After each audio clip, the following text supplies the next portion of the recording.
En México, las mujeres indígenas han sufrido históricamente violencia, discriminación y explotación, tanto dentro de sus comunidades como por sistemas externos que marginan su identidad. Aunque enfrentan los mismos tipos de violencia de género que otras mujeres, son más vulnerables debido a barreras culturales, lingüísticas, la falta de acceso a servicios de salud y educación, el matrimonio infantil y la esterilización forzada.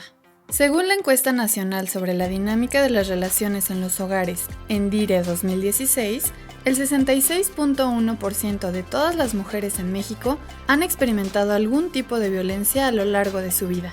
Esto indica que las mujeres indígenas en la Ciudad de México sufren una tasa de violencia significativamente más alta, 10.7 puntos porcentuales más que el promedio nacional de mujeres. Este dato resalta la vulnerabilidad específica de las mujeres indígenas, quienes enfrentan no solo la violencia de género común, sino que también están sometidas a factores adicionales como el racismo, la pobreza y la exclusión social.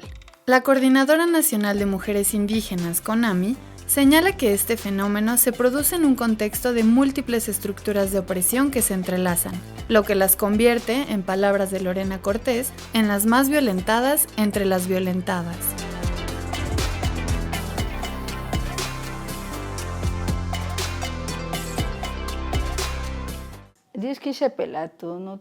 Bueno, yo soy Diana Manso, gracias por esta invitación. Y bueno, las mujeres, ¿a qué se enfrentan? Las mujeres indígenas vivimos una serie de violencias desde el hecho de ser indígena. En primera estás marcada, ¿no?, por el hecho de ser indígena, pero también vivimos la discriminación. Son una de las violencias muy fuertes, la violencia obstétrica, el derecho a que tú decidas cómo dar a luz, ¿no? Si quieres un hospital, con una partera, también ha sido una de las partes de las violencias que las mujeres indígenas todavía enfrentamos. Y obviamente las violencias que también el hecho de decidir cómo te quieres casar, ¿no? Si difícilmente hoy las niñeces, hay comunidades indígenas de Oaxaca donde todavía las mujeres se venden, se compran y lo hemos normalizado, ¿no? Pero es una violencia también porque no decides tú, ¿no? Lo deciden tus papás, tus abuelos, la gente adulta, y no lo decide pues una joven de 15, 17 años, ¿no?, con el derecho a decidir. Y las violencias que pues vivimos en todo México y que también nos toca a las mujeres indígenas, pues es la violencia física, ¿no?, la violencia doméstica, que cada vez aumenta más.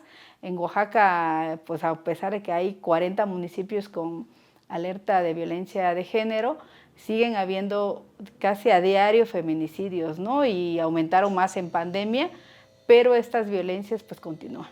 Las mujeres indígenas están sujetas a los mismos tipos de violencia que podemos estar las mujeres mestizas o las mujeres afrodescendientes. Es decir, no es que sufran como formas particulares de violencia. Lo que sí vemos es que hay algunas formas de violencia que las afectan a ella principalmente. Los datos de encuestas nacionales, como es el caso de la encuesta nacional sobre la dinámica de las relaciones de los hogares, por ejemplo, nos muestran cómo las mujeres indígenas han padecido en mayor medida violación antes de los 15 años. En el caso de Puebla, el 5.7% de las mujeres indígenas que hablan una lengua indígena pues han padecido violación antes de los 15 años, comparado con el 2.7% de las mujeres que no hablan una lengua indígena.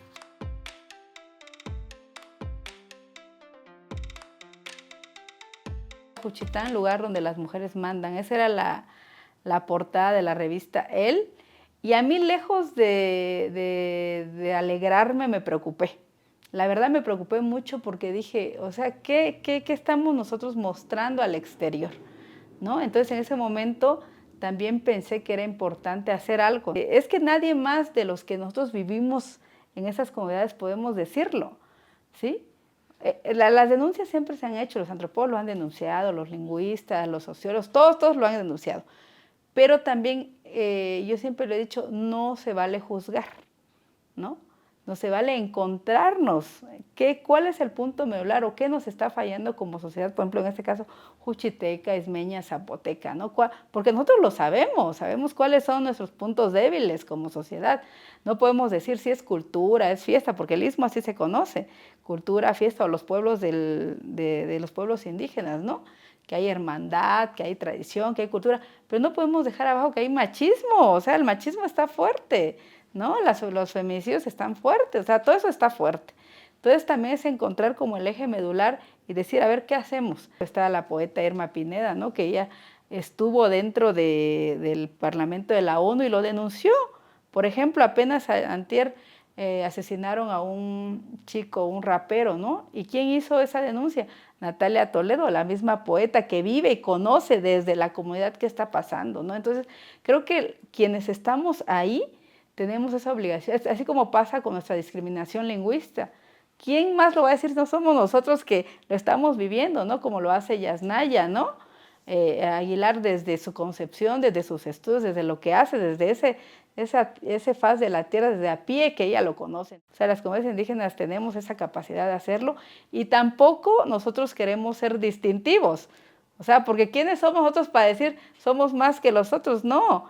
Ni debe de haber esas categorizaciones de decir, hay pueblos indígenas o sectores vulnerables o mujeres. No, creo que esas categorías nos ha dado el exterior, ¿no? No nosotros mismos. Aquí se trata de hablar, de decir, de contar desde esta perspectiva que una es desde la comunidad indígena, ¿no? Desde, como periodismo, desde interculturalidad, desde donde yo estoy, pero sin juzgar. Yo creo que lo ideal es que sean las propias personas, ¿no?, que están involucradas quienes hagan uso de estos mecanismos de procuración de justicia. Yo creo que también las personas externas pueden tener un papel importante en términos de sensibilizar a las comunidades y en términos también de apoyar a la defensa de los derechos, en este caso de las mujeres, priorizando, ¿no?, lo que tienen que hacer las mujeres, que sería pues alzar la propia voz, pero al mismo tiempo sabemos que eso acaba siendo pues muy complejo, ¿no? No es tan fácil como el decir,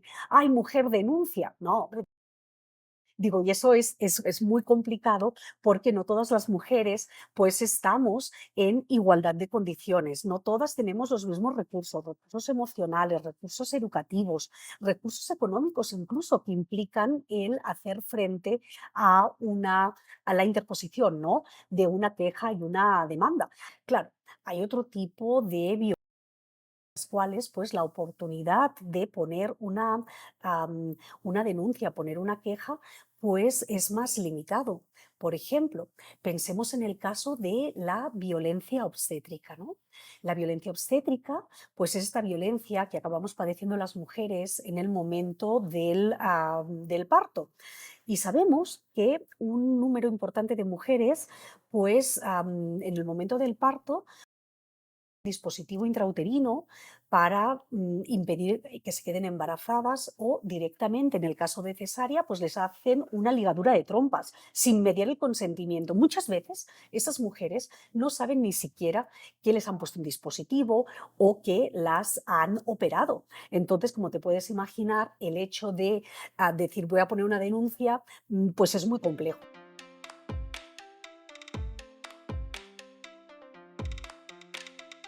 Yo creo que el poner este tipo de denuncias, pues ha ayudado a visibilizar, ¿no? A visibilizar una determinada problemática y al mismo tiempo también ha contribuido a que pues otras mujeres también del entorno pues tomen conciencia. Digamos que ha bajado por un lado este tipo de costumbres o de costumbres, pero también por otro lado ha habido otras modas que se han adoptado, ¿no?, por las redes sociales. Pero sí en estas costumbres de la compra y venta de mujeres sí ha disminuido bastante y, por ejemplo, en mi comunidad de Unión Hidalgo antes era mucho.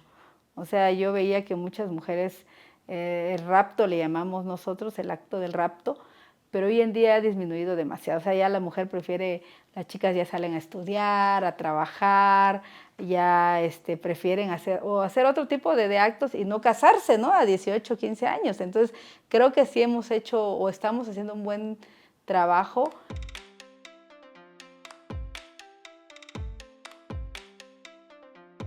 ¿Está siendo efectiva? Desde mi punto de vista, no, porque necesitamos movernos de este respeto formal de los derechos a una materialización de este derecho a vivir una vida libre de violencia.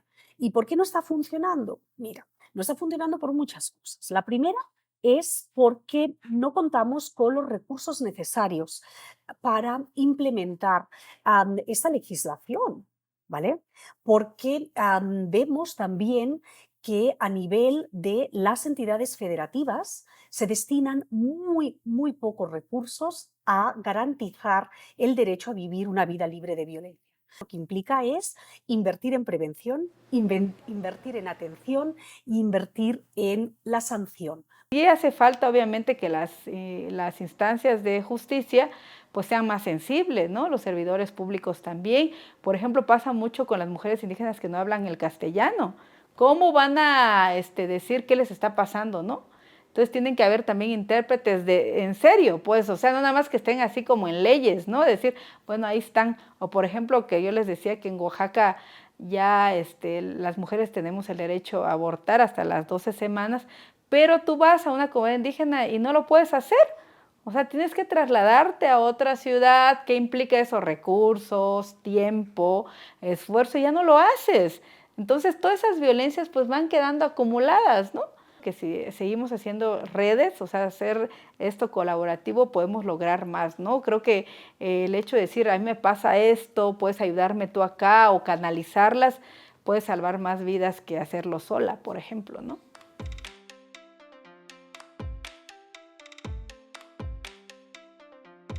No es que las mujeres indígenas acaben padeciendo formas específicas, sino que a lo mejor por la situación de vulnerabilidad, pues la pueden vivir de otra manera, sobre todo también vinculándolo con la violencia institucional, que la violencia institucional es aquella violencia que por acción u omisión se ejerce desde el Estado. Entonces, cuando el Estado no acaba previniendo las violencias de género o acaba limitando el acceso a políticas públicas de prevención o atención a determinados grupos de la sociedad, pues está ejerciendo violencia institucional. Vamos en un mismo camino, ¿no? De que las violencias tienen que derribarse en algún momento, tienen que derribarse porque ninguna podemos tolerar tanta violencia, ¿no? En decir que México es un país racista altamente y discriminatorio, obviamente todos lo sabemos, pero creo que nos queda mucho reflexionar en esta parte, ¿no? De que dejemos a un lado también esas ideas para buscar este respeto para todas y todos y todas.